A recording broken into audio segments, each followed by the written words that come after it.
তার উত্তর কিন্তু বার্সেলোনার কাছে এখনো নেই। একদম উত্তর নেই। 10 মিনিট হয়ে গেছে, তাও বার্সেলোনার খাতা একটা শট পড়েনি।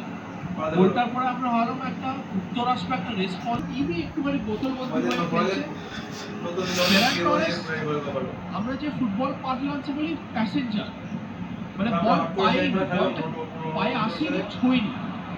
তো ফেরান টরেসকে গেমে নিয়ে আসা সাজা ছিল কি একটা রাশফোর্ডকে পিছনে খেলে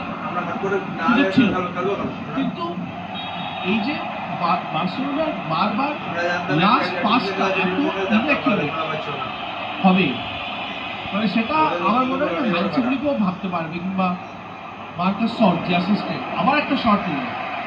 রিয়াল মাদ্রিদ কন্টিনিউয়াস শট নিচ্ছে, জব নেই বার্সেলোনা। আর আমরা যে এই যে 21st সেঞ্চুরি ক্লাসিকো দেখেছি, এটা পুরো তার এগেনস্টে চলছে পুরো খেলা।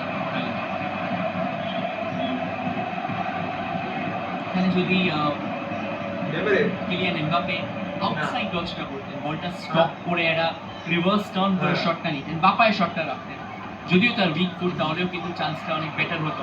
কর্নার পা পোস্টে, তবে সবাইকে এড়িয়ে বল চলে গেছে একদম লেফট উইংয়ে। চলে এসছেন ভিনিসিয়াস জুনিয়র গতি বাড়িয়ে, সামনে রয়েছেন এরিক গার্সিয়া, এটা ব্যাক পুশ, ভ্যালভার্ডে, চাউমেনি, আরেকটা ফরওয়ার্ড বল, সুযোগ এবং হালকা ট্যাপ ছিল। সিসেনি নিজের যাচ্ছে নালেন, যথেষ্ট অভিজ্ঞ গোলরক্ষক, রিটায়ারমেন্ট থেকে ফিরে এসছেন, তবে প্রতিবার রিয়াল মাদ্রিদ বল ছুটছে, ততবার কিন্তু রিয়াল মাদ্রিদ অনুরাগীরা কোথাও যেন গোলের আশায় বুক বাঁধছে।